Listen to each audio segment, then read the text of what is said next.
Hello, I'm Brandy. I'm here with Pastor Henry Perez, who is running for the next mayor of the city of Racine. All right, Mr. Perez, you have served on the city council for the last 10 years. What is your primary reason for running for mayor? My primary reason for running for mayor is that we need to have a city where we can be safe and secure, where our families can work, live, play, and thrive. By the way, my friends and the voters can call me Henry. Henry, you said you have a law enforcement background. Could you elaborate on that for me? Oh, absolutely. I have 18 years of police experience. I was a police sergeant, a state attorney investigator. I'm certified in numerous areas, including community policing manager, hostage negotiation, internal affairs. I have a broad level of experience in police management. As an administrator, I took many classes and taught at the police academy as well, so that other officers can become competent in their areas.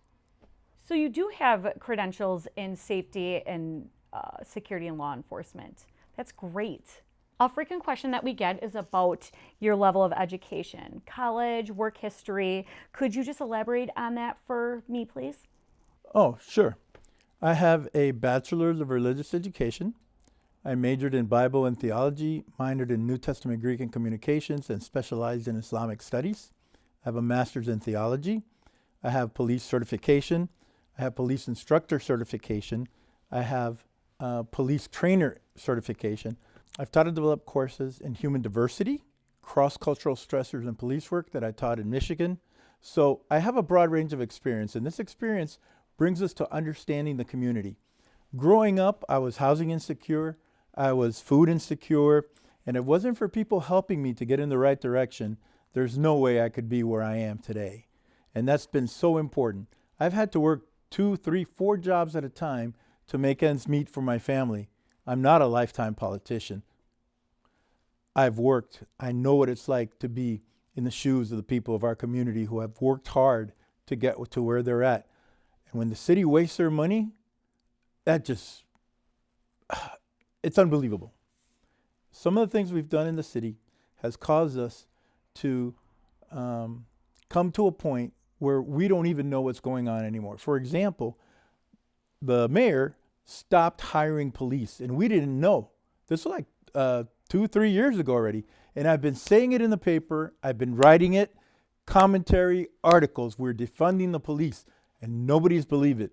But that's brought us to where we are today. We're down approximately 39 officers from the last budget, and since 2020, we're down 69 officers. Our city doesn't have enough people to be on the street to patrol right now with the current system. Our officers are exhausted, they don't get time off, and when they call in sick, there's nothing you can do about it because they're just plain tired. The other day we had 4 officers during the transition for the whole city of Racine. That's unacceptable. Milwaukee and Chicago have seen a spike in crime rates in already very violent areas of those cities. Racinians are worried those problems are spilling into our city, and we haven't kept our forces strong enough to defend our citizens. You were on that city council when these cuts were being made. Can you explain that to me?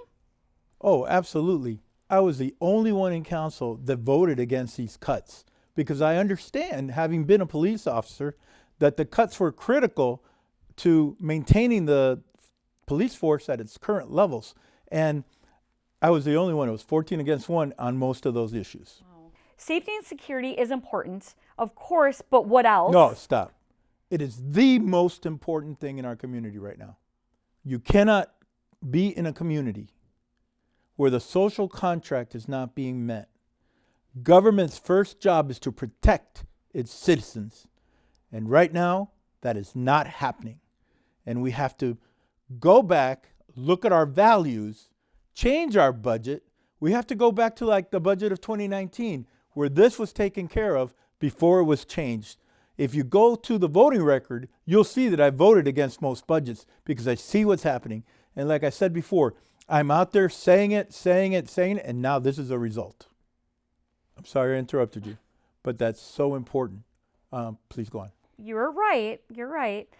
What other priorities do you think we face, and how would you fix them? First of all, one of the things that we have to do, and it's so important, is we have to construct a budget with the current monies that we have available. But you got to remember that a budget is a value statement. We have to focus in on what's important. And what's important right now is the streets, the potholes, the garbage that's not being collected, public safety, police and fire. Those have to be the main things for us to be able to move along. With the restructuring of the budget and right-sizing the city, like the mayor's office, we're going to be able to take that money and put it in the appropriate area so that we don't have to raise taxes. We're going to try to control those taxes. You know what? No, we're going to control those taxes because the people that work hard for their money here should not be at a point where they're complaining that even their water bill is going up. And you know how that happened? We switched taxes from the tax bill to the water bill. It was a deception. Okay? And I voted against that too because I was like, no, it's just putting it somewhere else. And they're like, yeah, but it doesn't look like our taxes are going up. That's ridiculous. Housing is always a concern in cities our size. How should we address housing? Housing is very important, especially in a city our size. Part of the problems that we have right now is that we have a transient community. And another part is that we don't have actual affordable housing. So when we get proposals and we put up a house in the middle of nowhere and we spend $250,000 and then end up selling it for $130,000, to which we actually give people down payments for, that doesn't make any sense. We should be able to use like Habitat for Humanity or OLA's program that brings people to work in. And if we do that, we can drastically reduce the cost to the city. And that's where we need to go. We have a lot of properties that are run down, and it's more valuable to build those properties back up than to put brand new housing in. We have the people in our community that are willing to do that. And we have people in our community that are trained to do that. We have people in our community that are hoping to do that. We have to use the resources that are in our community before we go out and spend all this money. We have to prioritize the community so that people can feel safe. And we also have to prioritize reducing the amount of money we use so that we have money to help people when they need it. With federal ARPA funds ending this year, how would you keep our spending balanced and reduce our debt? Well, that's a really good question. The answer is like a big puzzle. There's all kinds of areas that need to be involved here. So we need to prioritize what's important. We need to right-size the expenditures. We need to recognize that if we need to go to Madison to get help, I know people in Madison, we can get that help. And so when we come back to town here, we again have to look at everything and make sure that we are being consciously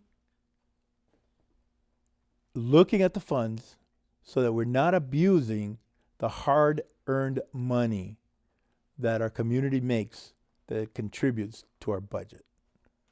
And as we do that, we're going to have to right-size some departments. We may have to cut some things out, but the services will continue to go on. We will continue to have police and fire.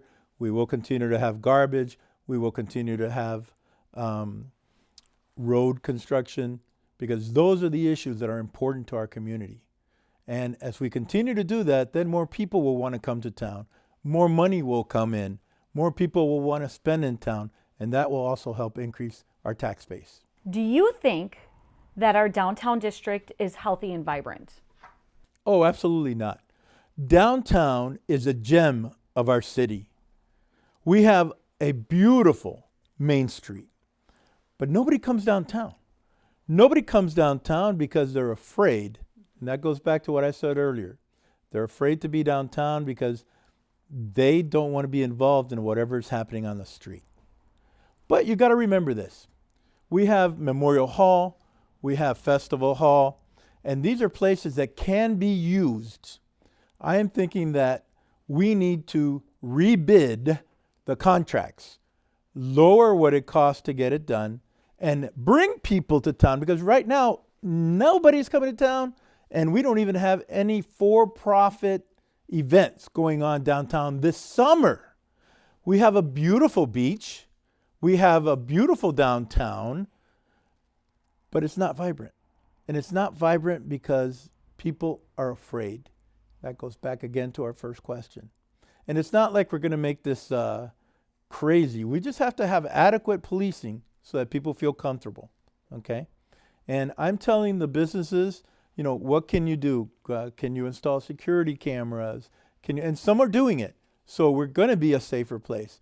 And with my expertise, 40 years of security and law enforcement experience, I can consult with that. Our chief is trained in that area as well. We have officers that are trained in those areas.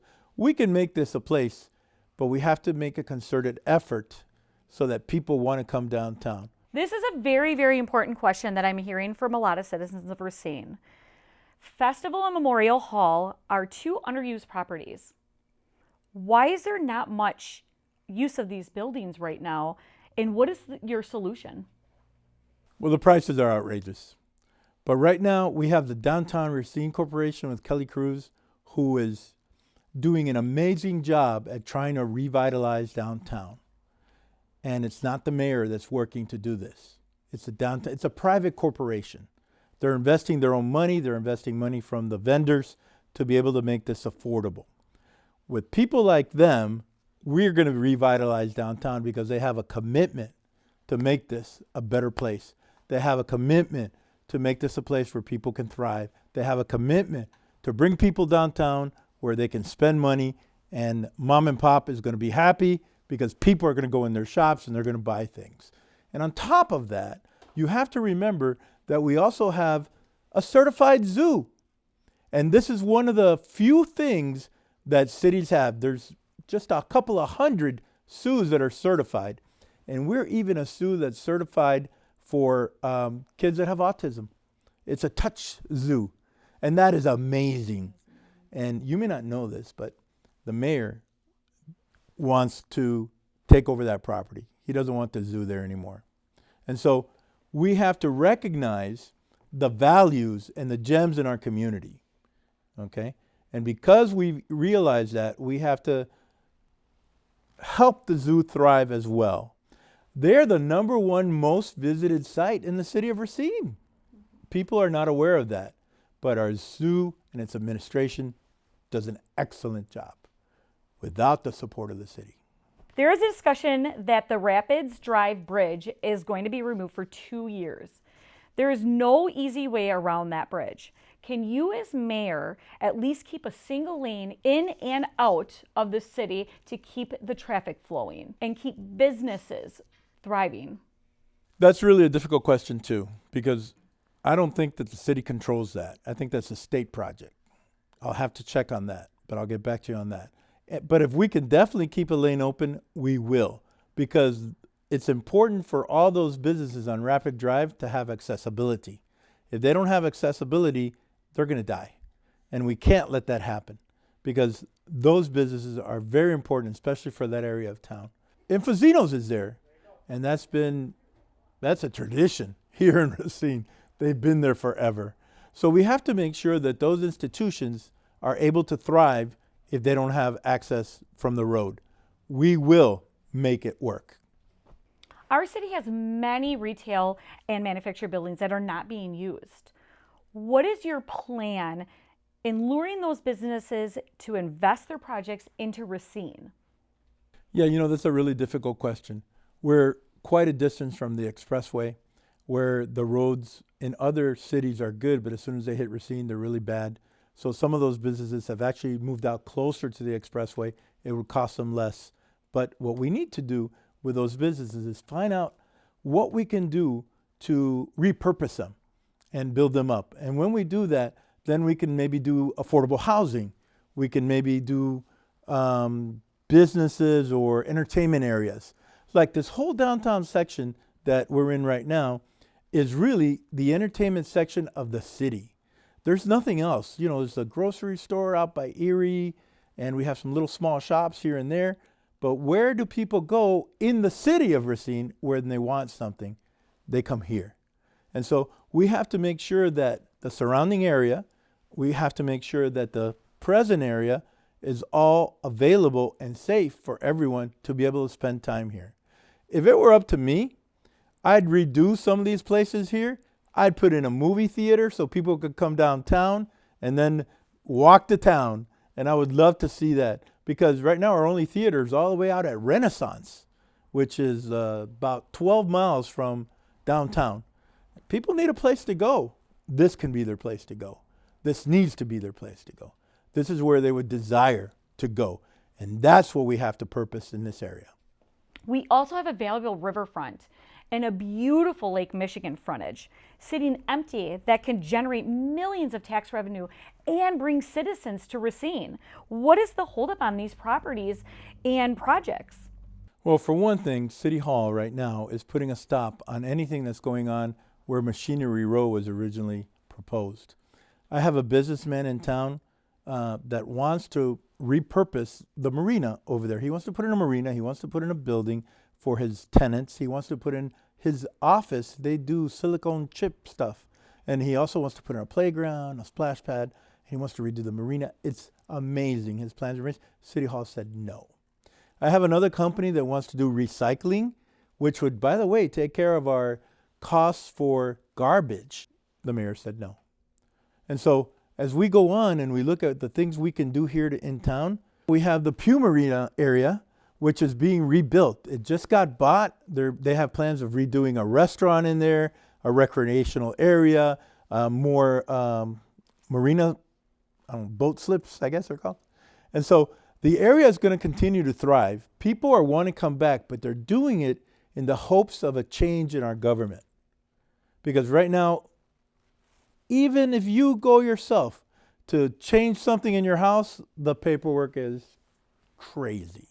So what I've proposed is having someone that's an advocate for you, that'll walk you through the whole zoning process to get your license to do what you need to do, to get your permit what you need to do, as quick and as cheaply as possible. One of the main concerns that I get from many of the people that are trying to do business here in town is that, Henry, the taxes are crazy. The permitting process is crazy. Why should it take me 3 months to make sure that my basin has water in it? It shouldn't. And so we're going to do that. We're going to get advocates that are their job specifically to walk you through the process and make it work. That's the only way we're going to get these businesses back. The Hospitality Center is located in downtown Racine and has been seeking a new location. You were the leader of that mission for a while. We need to remove it from downtown location. Is there any thoughts that you have? Well, the Hospitality Center is a critical piece of our community. Right now, they're having a transition in leadership again. The current pastor that's in charge is leaving. They're getting someone else to come in. But they don't want to really be downtown anymore. So that gives us a great opportunity to move them to another part of our community. It's critical for us as a government to also take care of the people that are in need in our community. And so that has to be prioritized the right way. We have to recognize that people are valuable, no matter their economic status. If people need to eat, they need to eat. If people need to shower, they need to shower. And so I've found there that there's also been, having been the director, that there's a lot of mental health concerns. And that's throughout our whole community. So because they want to leave, it creates a great opportunity to put them somewhere else in our community where they would have busing available, where they would have the flexibility to do mental health counseling, and maybe even create it to do some other things like possible staying there. Because right now, Halo, which is our homeless shelter, is at maximum capacity. And so that's how critical the needs are in our community. The people are not doing well in our community, but I think that's a result of our current leadership as well. And so when we reevaluate what's there, when we recognize that we need to care for people, we have to reevaluate and reprioritize how we spend money. When we do that, we will find a way to make it work. You know, in the past, we did the veterans' little houses. I had a veteran ask me something really interesting the other day. He said, Henry, do you really think it's right for us to live in those little boxes? And it hurt me. I'm like, we did that because you didn't have a place to live. And he said, I understand that, but do you think it's right? And it got me to thinking, we have a lot of property that we're not using. We have a lot of veterans that are in need of help here in our community as well. We need to make it work. My administration will definitely make it work. Do you have any final words? I do. Thank you for asking that question. Racine, we're at a crossroads. We cannot continue to go the way we are with the current administration.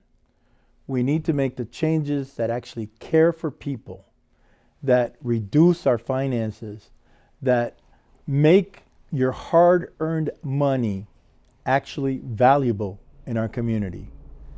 If you want to do that, vote for Henry Perez on April 4th, 2023. I will be your mayor. Please go to my website, check out some more plans. It's perezforracine.com. Thank you. Blessings. Thank you for your time and look for our live stream coming soon. Thanks.